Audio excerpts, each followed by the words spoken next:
په هیواد کې د سترو اقتصادي پروژو له پلي کېدو د اسلامي امارات خوښبیني د بهرنیو چارو وزارت واکپال امیر خان متقي د فاریاب ولایت له شمېر اوسیدونکو سره په لیدنه کې هیله مندي ښودلې چې په راتلونکو شپږو میاشتو کې به په هیواد کې یو شمېر سترې پروژې پیل شي. امیدوار هستیم که سالهای آینده ما و شما خیلی پر از دستاوردها و شاید در 6 ماه آینده ما و شما بسیار از کلان بشارتها را بشنویم. بعضی پروژه های خیلی بزرگ شروع میشه. انشالله تکالیف و زحماتی که شما مردم کشیدی و کدام مشکلاتی که فعلا هم از نگاه اقتصادی موجود هست، امیدوار هستیم که خداوند رحم بکنه، این رحم مرپا شوه.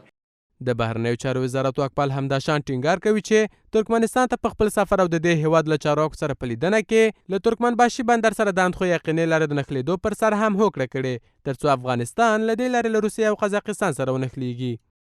ما با حکومت ترکمنستان در این باره بسیار صحبت کردیم، با وزرایشان، با وزیر خارجه، با رهبر ملیشان ملاقات ها داشتیم.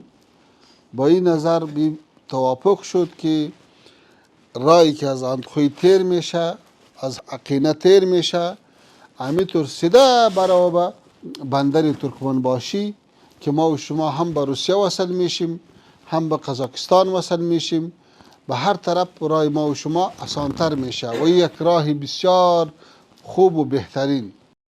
ښاغلی متقي زیاتوي چې له ترکمنستاني چارواکو سره په لیدنه کې یو ځل بیا ویلي د افغانستان له خاورې هیچ چاته زیان نه رسیږي. یه افتخار همه ما و شماست.